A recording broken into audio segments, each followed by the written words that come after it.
Hi, good afternoon, everyone. I want to make sure my speaker is okay. If you can hear me, can you put a hand up or a thumbs up?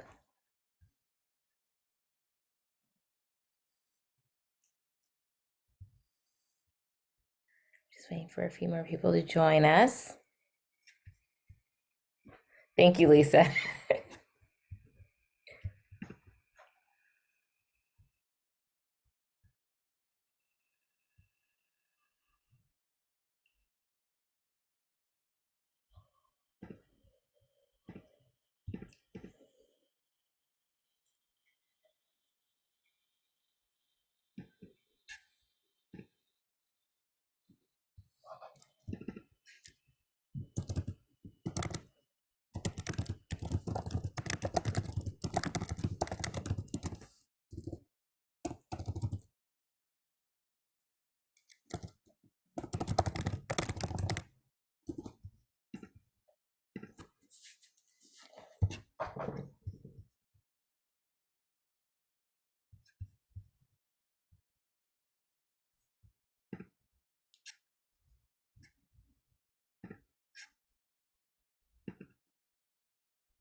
Okay, we can get started now.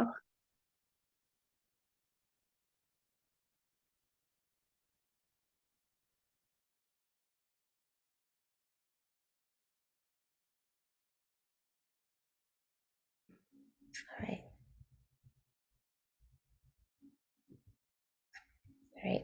So I'll take that as the go ahead. Good afternoon, everyone. Thank you so much for joining us for a wonderful HEAL webinar. My name is Carmen Powell. I'm a clinical assistant professor in the Department of Pediatrics and just want to welcome everyone here today. First, I just wanted to kind of talk about kind of our HEAL webinars. And I know some of you have been a part of this before, and I'm really excited for this discussion and our panel today. But really, this is an effort to build support and community among faculty who are interested in health equity across Stanford Medicine and in collaboration with the Stanford Medicine's Office of Faculty Development and Diversity, OFDD. And they host a number of these HEAL seminars through the HEAL Equity Action and Leadership Network, which stands for HEAL. And this is done throughout the academic year. And really, the HEAL Network, their goal is to highlight the work of Stanford Medicine's health equity researchers and also our faculty and their personal journeys in this work and their research in this area through our webinar series that are often done during these afternoons, during lunchtime. So one, thank you for joining us during your lunch hour. And then also, this is a part of the Stanford Center for Continuing Medical Education. So there will be a survey at the end of today's talk. So we'll talk about that.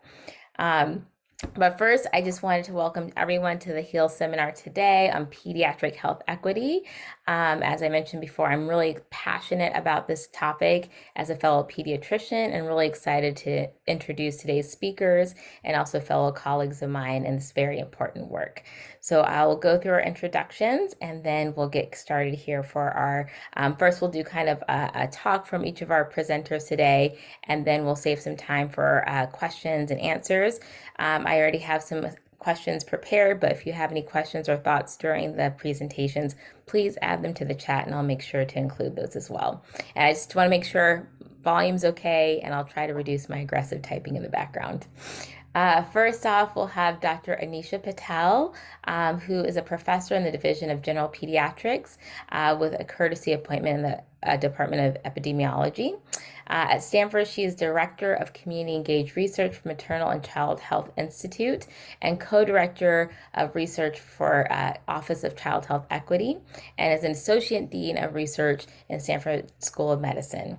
Dr. Patel uses community engaged research to address racial, ethnic, and socioeconomic disparities in cardiometabolic diseases through intervention and policy approaches. She has built relationships with schools, child care centers, community-based organizations, and advocates. Her research has informed local, state, and national policies, and Dr. Patel earned her MD and PH at the University of North Carolina in Chapel Hill and completed her pediatrics residency and chief residency at Stanford and a fellowship with the Robert Wood Johnson Clinical Scholars Program at UCLA and a postdoctoral fellowship and the UCSF Philip Arley Institute for Health Policy Studies, and Dr. Patel practices general pediatrics at Gardner-Packard Children's Health Center. Welcome, Dr. Patel. Dr. Lisa Chamberlain, which many of you may already really know of her work as well here at Stanford Medicine. She's a professor of pediatrics, associate chair of policy and community, and director of the Office for Child Health Equity at Stanford. Her academic focus is on reducing pediatric disparities, and as a Harmon faculty scholar, she studies the evidence base for kinder-ready clinics, sorry. Bridging early childhood education in pediatrics, her research examines children with medical complexity, which led to her work in Sacramento, increasing access to care for children across California.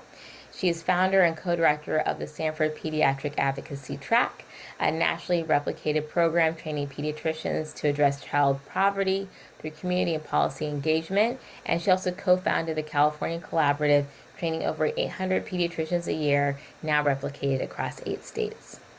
And we have Dr. Baraka Floyd, who's also a clinical associate professor and the associate chair for diversity, equity, and inclusion in the Department of Pediatrics. She was appointed as medical director for the Peninsula Family Advocacy Program in 2020, which is a partnership between Lucille Packard Children's Hospital and Legal Aid Society of San Mateo County that addresses legal issues that may negatively impact child health. Dr. Floyd championed the rollout of inpatient food insecurity screening pilot here at Packard Children's, obtaining the buy-in and integrating input of patient and family services, social work, nursing, case management, and clinical care liaisons and informatics. She also developed a postpartum perinatal depression screening and universal social determinants of health screening tool for all patients at Gardner-Packard Children's Clinic, and also the SMCH team to roll out social determinants of health screening and throughout the enterprise. She's also a member of the Mid-Peninsula Pediatric Advocacy Coalition Impact. Dr. Floyd has led collaborative efforts to support earned income tax credit and co-design anti-racism professional development activities, and Dr. Floyd has contributed to the scholarship in health disparities, including publishing this work on social determinants of health to improve glycemic control in type 1 patients, and also the creation of resources and screening protocols to support pediatricians and other healthcare workers in incorporating social determinants of health into patient screening, and has been able to spread this to scale with evidence-based initiatives related to social needs, and also looking at evidence-based frameworks for building trust amongst Black pediatric patients and their caregivers. So those are very robust and wonderful backgrounds of our panelists today. I'd like to now turn it over to our speakers and start our discussion. Thank you. Thanks so much for that warm introduction, Dr. Powell. We like to start our presentations with a land acknowledgement, just to recognize that Stanford sits on the ancestral land of the Muwekma Ohlone tribe and continues to be of great importance to the Ohlone people. And so, consistent with our values of community and inclusion, we have a responsibility to acknowledge, honor, and make visible the university's relationship to Native people. On the next slide, we also like to include a labor acknowledgement, recognizing the labor on which our country, state, and institution are built, remembering that our country was built on the labor of enslaved people who were kidnapped and brought to the US from the African continent, and recognizing a continued contribution of their survivors.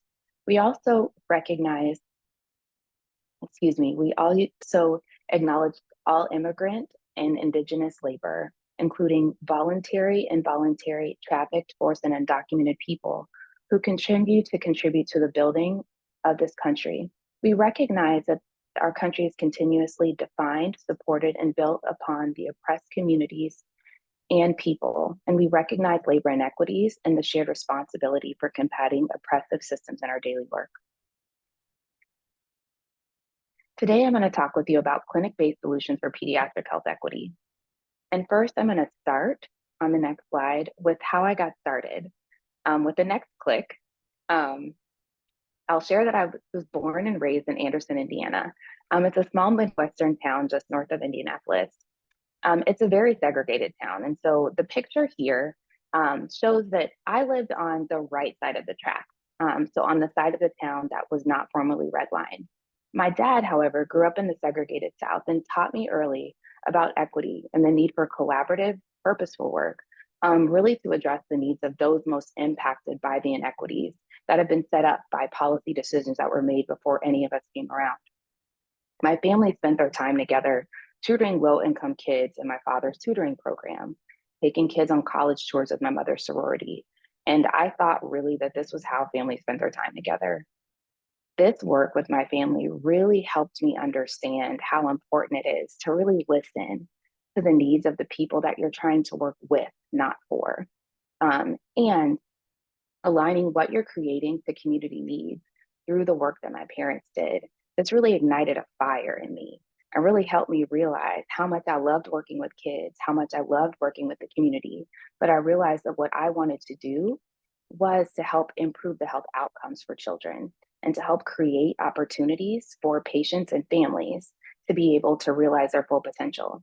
I knew that the work that I wanted to do would require me to be a physician.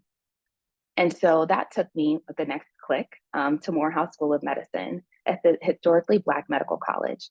I purposefully selected Morehouse because of mission alignment. I wanted to be able to serve the underserved the best way possible.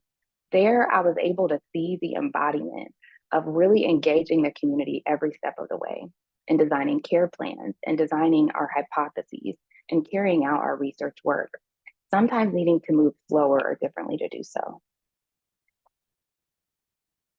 And so this takes me to 2015 on the next slide, where I really realized what I wanted to do with my work. And so I was talking to a patient in a visit that I'd known well, and the mom brought her 3 kids in for a checkup. She asked to speak to me alone after the visit and shared with me that she was pregnant, and she became really, really tearful, telling me about the fact that she wanted to be really excited about having a baby, but her family couldn't really afford it. And she knew that she had a right to choose, yet it didn't align with her values. And so she wanted to talk about what might be possible to help increase her family's ability to afford this new baby. And I didn't know what I could do to help. So I asked her, where had she gone to get support before? And so she told me about a local anti-poverty agency where she'd gone to get groceries, where she'd gone to get her food stamps, where she'd gone to get rent support before, where she'd gone to get additional financial support. And she told me that they treated her well there. She told me that she trusted them. And so a light bulb went off for me. If she knew places where she could get support, other families probably did too. And so that ignited a fire in me. I realized that I needed to learn more and that really what I needed to do was let our families guide us to what they needed. And so I engaged in some community asset mapping on the next slide. And I went through this process doing a needs assessment with our families. And so with this process, I vetted organizations through individual in-person meetings at each site. I discussed what they offered, who they served, how they accessed resources. And then I took this information back to the families at our clinic and got feedback up from the community members about the reputation of these organizations. I didn't want to bring organizations they didn't trust. I identified a contact person for each organization, but more importantly, started to build relationships. And so from there, we figured out what we might be able to screen for. And so figured out that we would be able to have resources for the things you see here on the right. But what was most important here was that, yes, this process was slow, but our screening process was based on resources that were available that our families would trust. And so this is how we got to, on the next slide, our SDOH screening board. And so what we came to was a tailored screening process. The screening process aligned with not only the resources that were available, but it aligned to the resources that our families could trust. Over the next few years, and frankly, what we continue to do now at Gardner Packard is we continue to realign what the resources we provide are and the way that we screen for them and the way we provide them with what our community needs, with what our patients need, and with now what our providers need. And so we're able to provide a process and outcomes that really align with community and clinic needs. But what I'd like to focus on most today is addressing clinic and community needs with our diaper program. And so you might wonder, why diaper need? And so on the next slide, what's known to most people is that, yes, Silicon Valley is a place where there's a lot of income inequality. And if you've ever had a baby, you know that diapers are essential and expensive. In Silicon Valley and in most low-income families, almost 50% of income in single-parent homes is spent on baby needs. And they're also not covered by WIC or SNAP. So diapers have to come out of the pockets of families. There also aren't a lot of diaper banks available that families know about. In terms of health outcomes, diaper insecurity or the lack of ability to afford enough diapers to change your baby as often as you need to physically impacts children's health via diaper rash and UTIs. And it also increases the risk for maternal depression and stress for caregivers. So this is why this matters. And so on the next slide, we piloted a program in 2016 using gift funds from LPCH to identify whether or not diaper need actually was what we were seeing in terms of diaper need was true.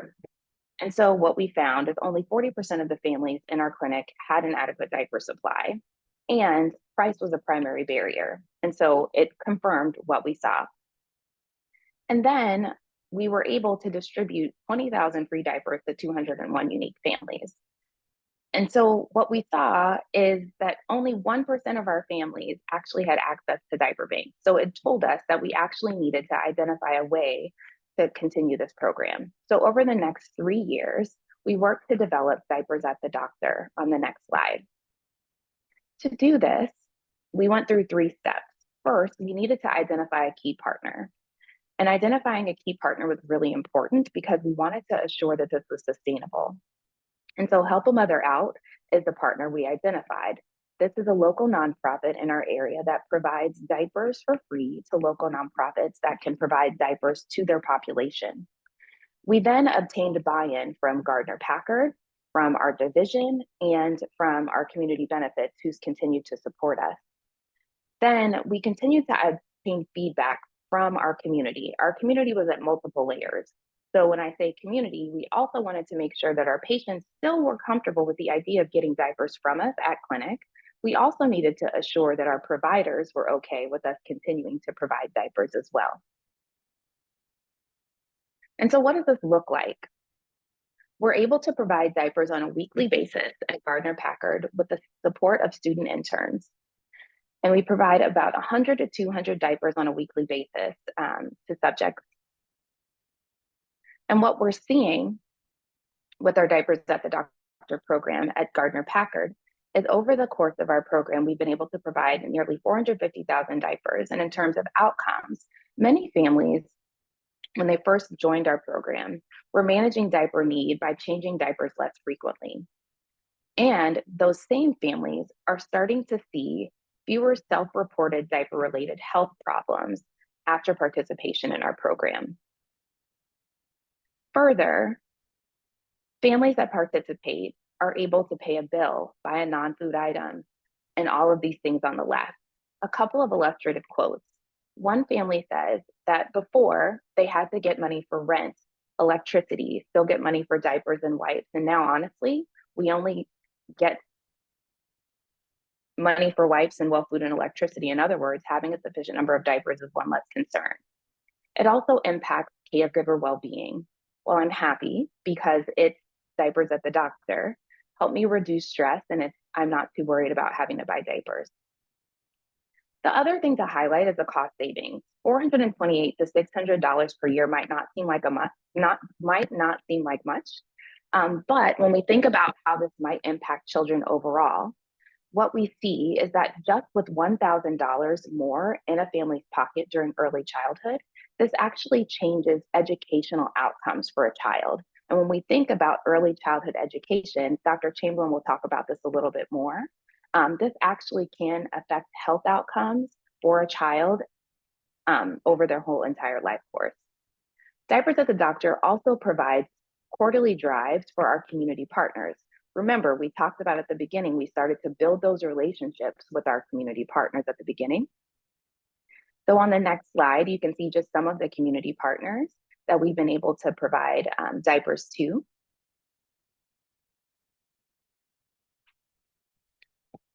And then on the next slide, just one illustrative quote from our partner distributions.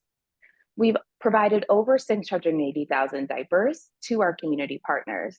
And again, highlighting just the impact from a qualitative perspective. And so quickly to our lessons learned from this work. On the next slide. As we engage in our clinics, we also have to think about the fact that our clinics sit in communities. And so we have to ask what our community wants and needs and be willing to think about both parent and child needs as community solutions are developed, because our children live in families. And then as we continue to develop these solutions, remaining flexible as partners. And then again, as researchers, remembering that we have to develop and disseminate our evidence both to our community and our academic audiences for the work. And then I'll pass it to Dr. Chamberlain. Thanks so much, Dr. Floyd. Really appreciate the opportunity to speak to everyone today. And although I don't ever like to have to follow Dr. Floyd because she does such a spectacular job, I'll do my best. So I'm Lisa Chamberlain, and I'm here to talk. I'm part two, act two here of our trio, and I'm going to focus on partnerships for pediatric health equity. Next slide. So briefly about me, my journey, grew up in Arizona. There's a picture of me and my mom there on the left. I'm the little one sitting on the fence. And I really wanted to share a picture of my mom because my mom is an educator. Her mother was a teacher. And I just grew up in this house where education was definitely the most important thing. And I know I wouldn't be sitting here today if it wasn't for coming from this strong line of women. You can see me there graduating from high school, went down to the University of Arizona, where I studied anthropology. That's a picture of me digging in an Anasazi pit house dig. And I majored in anthropology and archaeology, and find that in pediatrics and primary care, I use a lot of the things I learned during those years. Anthropology is essentially about culture, and so much of it does come down to that. I wanted to share that I worked in the CT transplant lab. I did my time in basic science, and I think that's an important part of the journey. And yet then I discovered, while I appreciated that wasn't for me. When I came up to Stanford to do my pediatric residency, I did learn what I loved was about primary care, and went up to Berkeley to get my master's of public health as a part of my general academic pediatric fellowship. And I really wanted to include Ravenswood Family Health Center on here. For the first 14 years of my faculty position, I was a pediatrician out at Ravenswood, and it really was those years that shaped my thinking. Next slide, for so much of what I'm going to talk about. So we started back in early 2000. So this really is a story of a couple decades at this point. And I can't say enough about my partner in this work, which is Dr. Janine Bruce, who's there in the upper left. She has a doctorate of public health. I have a master's of public health and M&M, and I'm obviously a pediatrician. And it really is that combination that I think is so important. We really do bridge public health and medicine. And so just really want to acknowledge that partnership. And you can see here a timeline of all the different things we've done. We established our first community pediatric rotation that was required here at Stanford. That took us deeply into the community. We set up the California Collaborative, which was mentioned in the introduction, established our stat track. We've had helped to lead a couple national rallies around protecting access for kids, founded some community collaboratives, and then have moved more into this role of associate chair. So just want to give you a sense of context that all of this work sits on this foundation, 20 years of really working with Dr. Bruce in our community through education to advance the health of our community. So I think the best way to convey anything is really to tell a story. So I want to go back in time with you to 2009. I was, like I said, working at Ravenswood Family Health Center, and we were screening every single family, as we were taught to do at the, about food insecurity and do you have enough for food? And at the time we were hearing 30, 40, 50, 60% of families saying, no, I do not. And this is really unusual. We're used to about 10% in our community, 10 to 20. And this is what the national data look like. You can see that dark green there is 30%. This was as a result of the Great Recession. So next click, you can see how it contrasts with 2011 when we kind of started getting back to normal. So you really could see this shift that was captured in this national data with increasing food insecurity for our families. And as a pediatrician, one of the things that you are is a canary in the coal mine. You hear these stories even before data can pick it up. And we were definitely hearing these stories. Next slide. And so I went to the school district that we had great partnerships with, and Dr. Bruce and we rolled up our sleeves and got busy and started a lunch program in the school district for the summer, because kids tend to go more hungry during the summer. And we were very worried about that. And so we thought we needed to help start a program. So we did it very low tech. We had these little punch cards. Families could come, anybody who wanted to. We distributed a laminated punch card. They could come all summer. Next slide. We distributed, and boy, did people come. We gave away all the food that we had every single day. You can see kind of on the right there what it looked like. We distributed these different meals.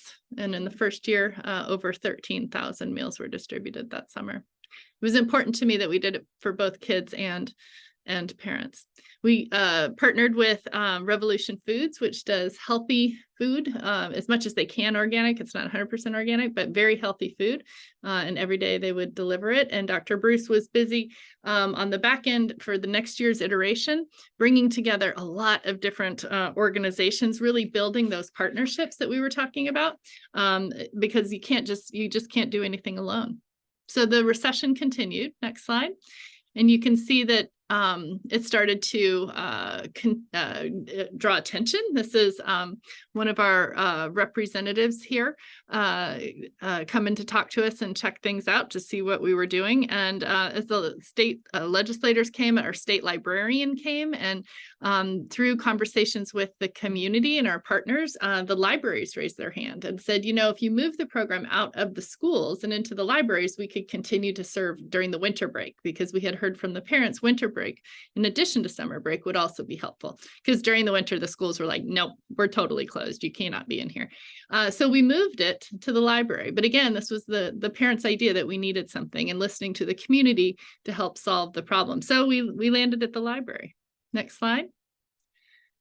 And as it started to work its way up to Sacramento, we were at the same time evaluating this. We were doing qualitative work. Here's a paper led by Dr. Bruce, examining community-based approach, hearing from the librarians, hearing from the parents. How does this work? How could we do it better? So it's important to know that you can get academic kind of currency for this kind of work. And what's really exciting is that in 2014, the California State Libraries adopted this program, and it is now running statewide. It is a permanent part of the California budget.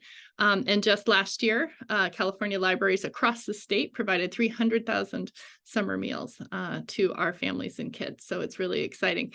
And then most recently, in 2018, White House Summit for Food Insecurity was convened by Representative McGovern, who's kind of there in the middle. And he came to learn about what we were doing here at in our community. And there we are standing in front of Ravenswood to help talk with him. So that's a quick case study of how you can take really what you hear in the clinic, right directly from your families, build with your community partners, keep iterating, evaluating it, reaching to your state partners, and you know, when the time is right, really take things to scale. So I want to shift gears for my last 4 minutes and talk a little bit about community coalitions. Next slide.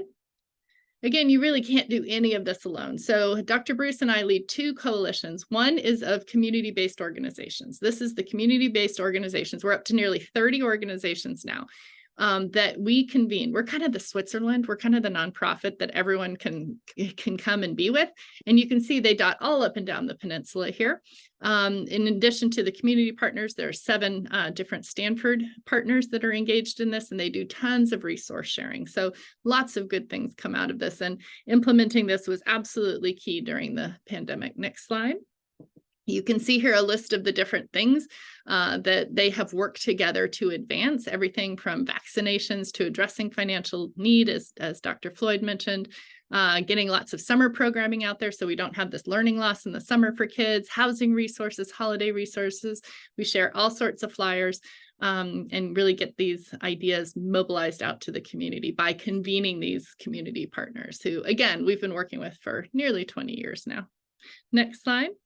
So our second coalition is one of the pediatric providers. So we brought together all of the pediatric providers, plus a couple schools, the Stanford emergency room and our newborn nursery, to form a group called Impact. And Impact is very busy addressing the needs across our clinics. Together, these clinics serve nearly all of the kids on Medicaid in our region. So about half of the kids in the peninsula are on Medicaid, and our clinics take care of all of them. So we really together can practice population pediatrics. Next slide. These are some of the photos just wanted to share with you of some of the wonderful partners in this work. Next slide. And here are some of the issues that we've addressed. Everything from early literacy, anti-racism, which Dr. Floyd led, addressing things of basic needs like diapers and other things like food, things around vaccinations, etc. Here's a picture of our partners up in Daly City Clinic who received a bunch of our resources, and they were very happy sending us a little thank you card. Next slide. I want to show you what the early literacy impact looks like. So we believe that all kids have the right to have the full opportunity to be ready for kindergarten. And so we work really hard since we deliver most of the babies here at the Stanford nursery and then send them out to those clinics. We have tons of opportunity to reach this population. And right from the get-go, we're distributing talk, read, sing messages. We've set up little libraries there in the bottom left in all of our clinics so we can move tons of books, over 15,000 books into our community, and lots of messaging around how important it is to talk, read, sing to your babies. Next slide. And some COVID impact. Like I said, during COVID, everything shifted, right? All we did, we stopped all of our writing, all of our academics. All we did was just support our community partners for nearly 2 years. And here's some of that fruits of our labors. Next slide. So the most recent thing we're working on is our new Office of Child Health Equity, which I'm so honored to help lead. We work through policy engagement, community engagement, and policy-related research to help address pediatric needs for children with special health care needs. Next slide. So what that looks like is working with our Division of Pediatric Cardiology, our developmental behavioral pediatrician friends, our Division of Endocrinology, just as a sample, to start to say what are the disparity drivers within your field, your subspecialty field, and how can we address them? And you can see how we're helping them engage in policy, as well as community engagement and through policy relevant research, because we really believe that the purview of addressing child health equity shouldn't remain in general pediatrics, but should be part of the culture of everyone in our field. So in summary, practicing, next slide, pediatrics at the population health level requires partnering with communities, and it's a lot of fun. It really is a longitudinal engagement. These are relationships, and that really is central to all that we do, and it's very dynamic. There's no boredom here at all in our office, whether it's pandemics or new challenges. It's always keeping it fresh. So with that, I'd like to hand it over to Dr. Patel. Thanks so much, Dr. Chamberlain. So you could see our theme today is partnerships. So I'm also going to be talking about how important partnerships are in advancing child health equity. Next slide. So I'm going to spend a little bit of time, like everyone did, just talking about my journey and my experiences on this path, and then spend the end of the presentation talking a bit about some of the research I've had a chance to work on with communities. Next slide. So a little bit about me and how I developed an interest in pediatric health equity. I grew up in Shelby, North Carolina, which is a town of about 19,000 individuals west of Charlotte, and it has a median household income of about $40,000. The life expectancy there is 75 years, and my parents still live there today. That compared to Palo Alto, where I live now, where the life expectancy is about 85 years, and the median household income is about 3.5 times more. So I really grew up experiencing not only health inequities, but also observing income and education inequities in my town as well. Next slide. So my interest in pediatric health inequities was further shaped by my experiences growing up in a newcomer family in a small rural Southern community. I really was shaped by not only my Indian culture, but also some of the Southern hospitality that we experienced in that community as well. My pediatrician there, Dr. Joe Minus, unfortunately he passed away about 10 years ago, was really influential in shaping my experience in terms of thinking about pediatrics as a field. I was the first scientist in my family, so I'm really thankful to have him as a role model. Next slide. And then, although I trained, almost all of my training was in Chapel Hill, so I'm a Tar Heel at heart. I did end up here at Stanford for my pediatric residency, and I had the opportunity to participate in a program which is now currently housed in the Office of Child Health Equity, which Dr. Chamberlain just mentioned. It's called the Stanford Advocacy Program. And for my project, I actually was never really interested in childhood obesity prevention. In college, I had worked on teen pregnancy, actually, of all things. And so when I got here, Lisa Chamberlain said, you know, we have some community partners down in San Jose, and they're really concerned about the rising rates of childhood obesity, but also cardiovascular diseases they're seeing at early ages. And so they really want to try to work on this. Is this something you'd be interested in? And I said, sure, you know, if that's something community would like to address, we could definitely work on that. And we were also seeing that clinically in our clinic, which was serving a lot of the communities nearby Stanford, like East Palo Alto and Redwood City. So we worked with families and talked with them about what their thoughts were. And we initially identified an asset in their community, which was actually physical activity, and specifically soccer, because this was a large Latinx community. But despite the fact that they really wanted to engage in this physical activity, there were no green spaces. And we did find an elementary school that had a huge field, but it was overrun by these gopher holes. And so we worked with families to really collect stories of how they really needed these green spaces in their community, and paired that with data that we were able to collect. And then they went to the school board and were able to testify to get funding to create a soccer field on that field, which was used not only by the school children, but also by the larger community. Next slide. So that really solidified in me that I really wanted to work not only as a clinician in the clinic, but also to work with community partners to address larger structural barriers to health. And so for that training, I wanted to get trained in community-based participatory research, which is a partnership approach in which academic partners work with other community partners and throughout all the aspects of the research process. So you can see here the steps here, and I'll walk through an example to give you a sense of how this works. But I received that training in the Robert Wood Johnson Clinical Scholars Program at UCLA. Next slide. So when I went to UCLA, the first thing I got involved with was a project that just got funded through the National Institute on Minority Health and Health Disparities. The principal investigator for this study, actually, he himself worked in adolescent medicine and wasn't working on obesity, but again, that was an issue that the community wanted to work on. So he got involved, and it was with the Los Angeles Unified School District. And so the first step really was for me as a fellow, and actually, like Dr. Chamberlain, I trained in anthropology, so I was excited about going out and observing physical activity and also nutrition behaviors of children in these school districts. And led a group of other partners to do that. And one thing we identified was this was the typical lunch in Los Angeles Unified. So there are some great, vegetables there. You can see some carrots and an orange, but there was chocolate milk. Next slide.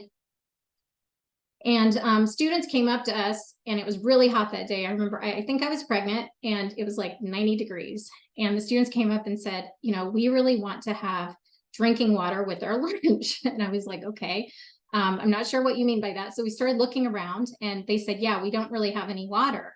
And there was this fountain that you can see on the left there. It really wasn't the most appealing. And when it dispensed water, it's actually quite warm. And the students were also scared to drink out of it because they were worried about water safety.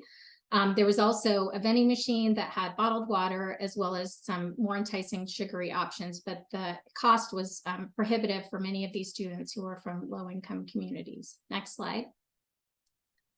So then what we did, we had this community advisory board that was set up to really help co-design these interventions. So the goal was for us to collect some information and then go back to the community advisory board, present it, and then come up with solutions together.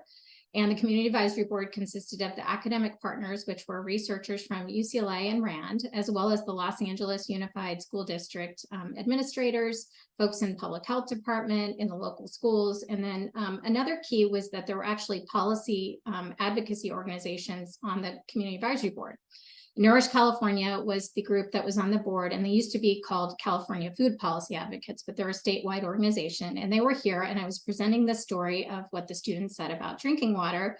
And they were really concerned and felt like this was an issue that they wanted to address. So they talked with Mark Leno, who was a senator up in San Francisco, and they started drafting a bill that would require students to have drinking water with their school meals. Next slide. So that legislation ultimately was vetoed, which happens a lot in policy work. But later, Governor Schwarzenegger, when he was asked about why it was vetoed, he said, really, I don't think this is an issue. And so Nourish California put together a really quick survey. It was literally like 1 or 2 questions about drinking water access in schools, and it got sent out through food service directors in California, and really did kind of reiterate what the students were telling us. It did confirm what they said. And so at that point, he decided himself to kind of work on this bill. And so now there is a law in California that students do need to have access to drinking water in school cafeterias. Next slide. This also made its way up to the national level as a part of the Healthy Hunger Free Kids Act, in part because of the policy efforts of Nourish California. And so there is now also federal law that requires drinking water in school cafeterias. Next slide.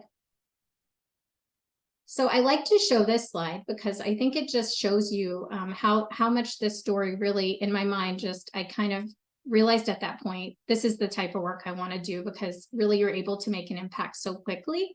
And my other mentor up at UCSF, Larry Green, who actually did some of the early work on community-based participatory research, he had found that it takes about 17 years from the time that research gets funded to by the time that it actually impacts practices on the ground. And that is just too long, right? And so when I think about the story of the policymaker hearing my story, that data was not published. It was nowhere in writing. And it took me, in fact, 3 years to get that paper written and published. So just to say that I really think this participatory research approach really can help narrow the research to practice gap of 17 years. Next slide. So our next efforts then were focused really on policy implementation. So even though schools were able to check the box, yes, we have a drinking fountain in our cafeteria, we would go and see this drinking fountain you see here on the left. But we wanted kids to have access to something that they felt comfortable drinking from, that was safe, where they had actually a cup to be able to drink as well. Next slide. So we co-designed this program. It's called Water First. And it focuses on testing the drinking water for lead, providing access to reusable water bottle filling stations in schools, cups also compostable or recyclable in the cafeterias. And then there's also promotional activities. And we evaluated this program through a cluster randomized control trial where we randomized schools to receive the program right away or later. And we looked at our outcomes, which were intake of food and beverages, as well as impacts on weight status before the program started, as well as 7 and 15 months after the start of the program. Next slide. And so this just kind of shows you some of the key elements of the program, which I just mentioned. Next slide. So, this project was quite long. It was a 5-year-long study and just got published in Pediatrics. But to kind of go back to Dr. Floyd's comment regarding how we really need to disseminate research findings back to our communities, we spent quite a bit of money actually to work with the graphic design team. And you don't even need to go through that much work. I think you could do it pretty cheaply via Canva and other sources, but we made a video that described our research findings, very simple language, and also put that together in Spanish. And all that information got sent back to the families and the schools and all the participants of the program, as well as our community partners. Next slide. We also have worked over the years to disseminate through other products. And again, these are not things that always get you promoted. So it does take some time, but I do think these are the most impactful parts of the work we do. So educational materials that we develop are instantly available. We don't wait until the end of the study until it's published. We also work with our advocacy groups to put together policy briefs that get distributed to policymakers to make the policy changes that are needed.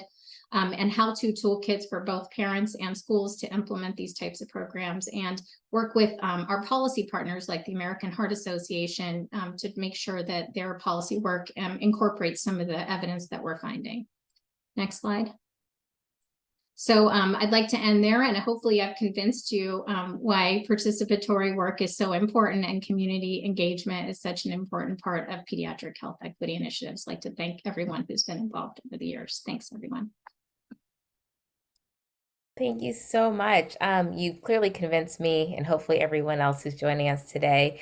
I know that I'm going to leave the chat open for anyone who has any questions, but I'll go ahead and get started with just kind of one question that really just kind of popped out to me is just kind of as your roles as pediatricians, what are kind of some of the things that are most pressing or really kind of concerning you with this work in eradicating child health disparities? And really, do you feel like there's enough of a national focus on this, or maybe speaking to how your work has led to more policy changes on that front with what you do individually?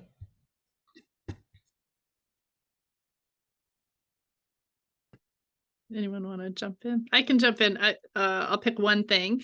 There's so many things, but I think that everyone has at this point heard about the mental health crisis that we have in this country for our adolescents, and there are extraordinary health disparities in that. But I would also say that lack of access to mental health support and treatment is difficult for everyone, but particularly hard for families that don't speak English and families who are on public insurance. And so there's we've done a lot of awareness raising around that, but I think there's still a lot to be done on that. And I'm heartened by some of the things that have happened at our state level in California with the Secretary of Health, Mark Ghaly, who's a pediatrician, which is great. And they've done a lot with this program called CalAIM, and they're doing a lot, but there's still, I think, such a need and huge disparities there.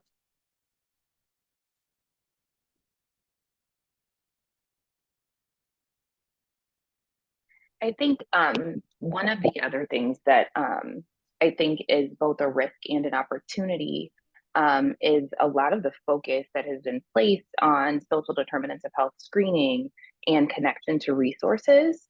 As we're doing this work, I think the fact that Joint Commission has required health organizations to start to do this work, I think this is an opportunity because it's now requiring us to put attention to it.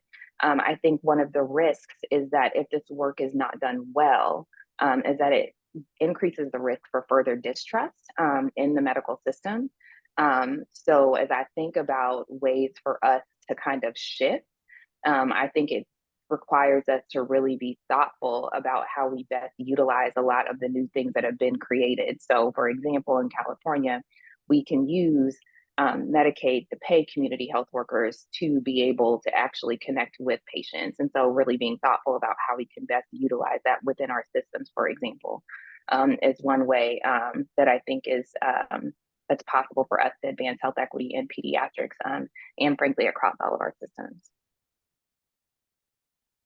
I'm happy to kind of chime in too, just to say that I think, the pandemic did have so many adverse effects, right, on the youth in terms of like educational losses and also mental health. But I think one benefit of the pandemic was there were great programs that were established to really help address the needs, right, like food insecurity or income losses. And we're seeing those getting rolled back. And I really think it's up to all of us to continue to fight to say that, those programs were so beneficial. And as much as we can continue those moving into the future, like universal meals, for example, is a great example of something that came out of the pandemic. And California was the first state to make sure that all children can have a meal at school, regardless of income, and many states are following. So same thing with pandemic EBT and other programs. Wonderful. And I think this kind of segued right into a question that we did get from our audience coming all the way from Serbia, really kind of speaking specifically to the rise in mental health issues as a result from those suffering from COVID-19. Did you really see an increase of these numbers in your patients, and kind of how do you think the long-term impacts will be for children and families, and maybe some specific programs that you're utilizing now to address some of those challenges that came up as a result of the pandemic?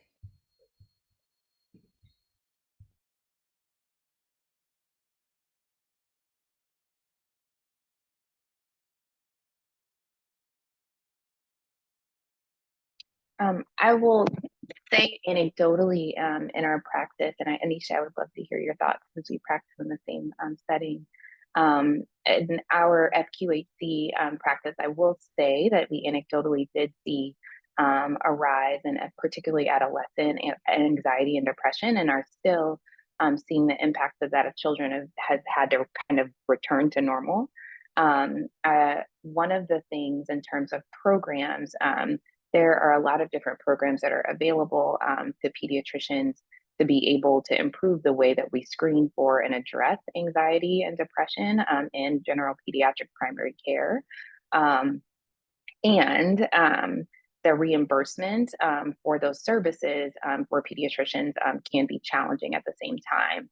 And those same programs do train you for reimbursement. So one of those programs is called REACH that is available. And so one of the ways that we've been able to get reimbursement for that is by utilizing supports, for example, from community benefits for us.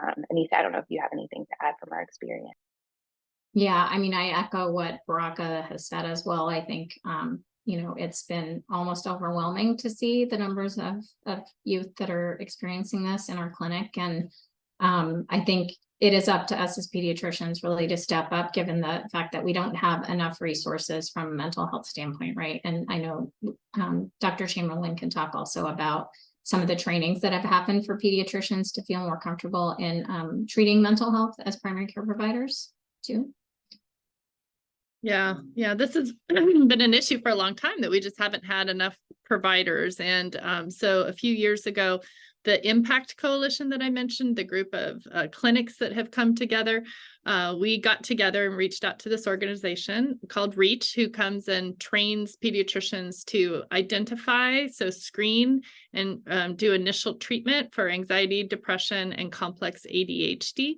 And so we all got together and got trained and spent a very long weekend. And then they did case conferences for ongoing for the next 6 months, and helped to kind of help all of us understand the screeners that are involved and the ways that you pick these things up, and then some basic ways to start asking questions. And because we weren't trained in it, but if we can handle kind of the bread and butter, kind of the early, most common mental health challenges and help avert things early, then that sometimes can help to protect our mental health colleagues who are, you know, dealing with more moderate to severe cases. So that's the idea behind it. And going forward, so we all did that. So after the weekend, there were 35 new mental health providers, but all very green, but really wanting to try in our community, which was great.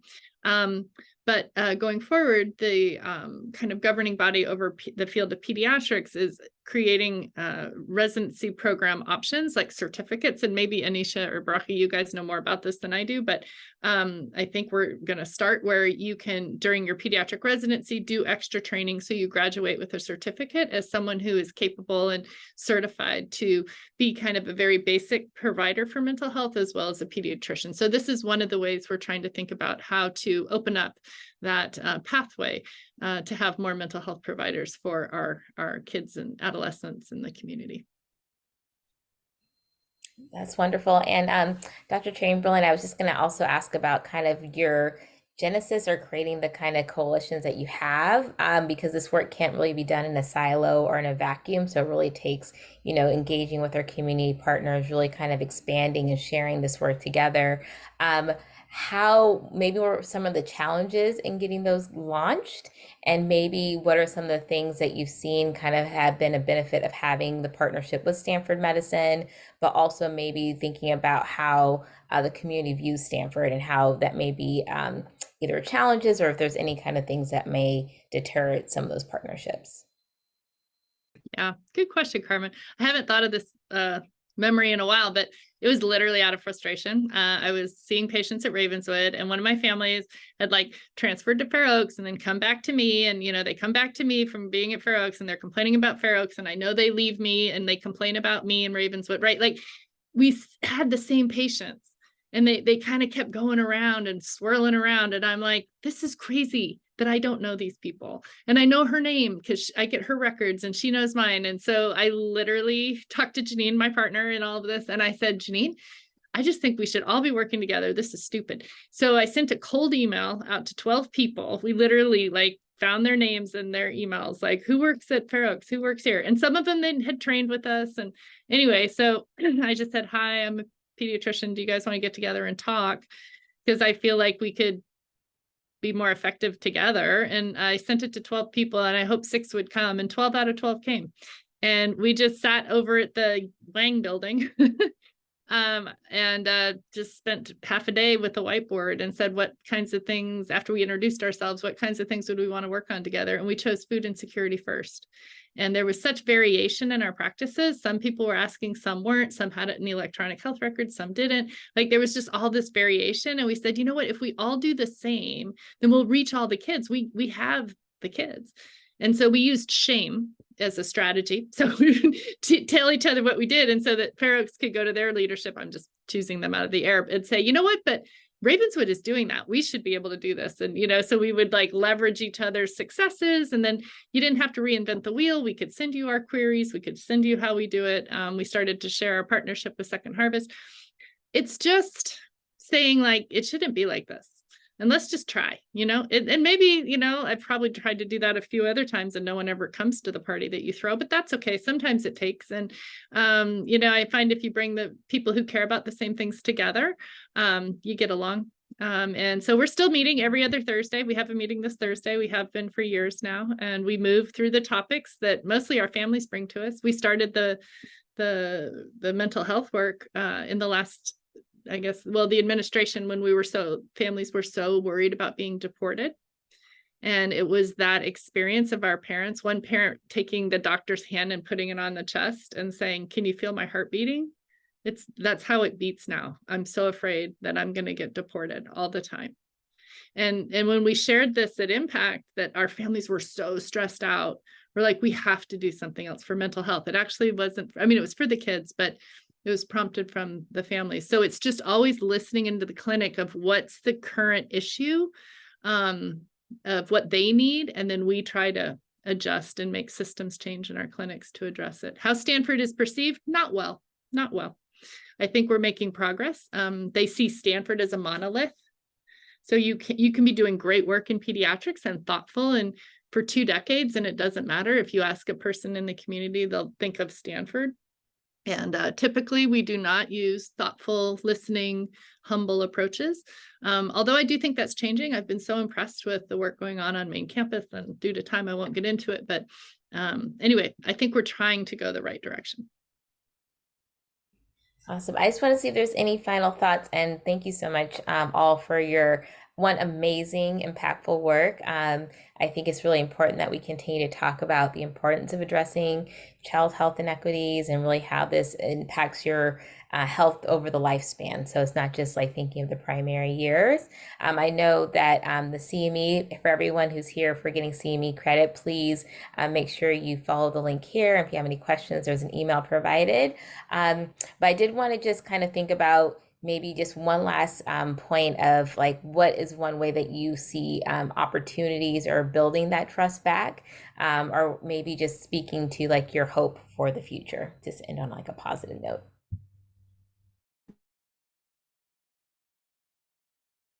Well, I will say, I think we need more community partners and patients and others at the table, right? And we need to actually pay them for their expertise and bring them in and generate more community power in the programs we build. Layering on top of Anisha's wonderful point, I would say as we're bringing our community partners and patients to the table, let's set our table.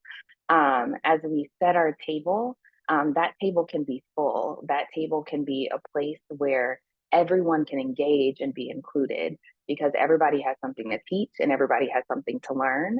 And recognizing that our patients are the experts in their lives, and so are our community members. And because they are experts in their lives, when they come to that table, they have the opportunity to bring their expertise too. And when they do, that's where the good work can happen.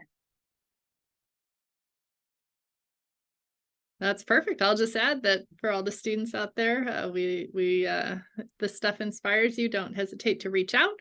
We're very excited to be a part of this field that lets us operate on so many different levels. It really is a beautiful place. So please join us. Wonderful. And just to that last point, if there's a main point of contact for the Office of Child Health Equity, I'll make sure that the HEAL network has that and they're able to share that with anyone who participated today and who's interested. But we just want to thank all of our attendees for your engagement. We really look forward to providing more opportunities to really talk about health equity throughout this year. Really, the Stanford Medicine HEAL community is really here to share knowledge, resources, and the support with the goal of working toward health equity for all. And in your communities, please just know that you're a powerful force and really a part of this transformative change. So we thank you. We invite you to continue to be a part of this HEAL community. The next talk will be actually on November 15th, Entrepreneurship in HEAL and Health Equity, on Wednesday, November 15th at 11:30. So hopefully we'll see you there. And yeah, the registration link will be in the chat. People are welcome to stay on, but I understand hard stops at 1. We're at 1:02 right now, so if you have to go, completely understand. But thank you so much.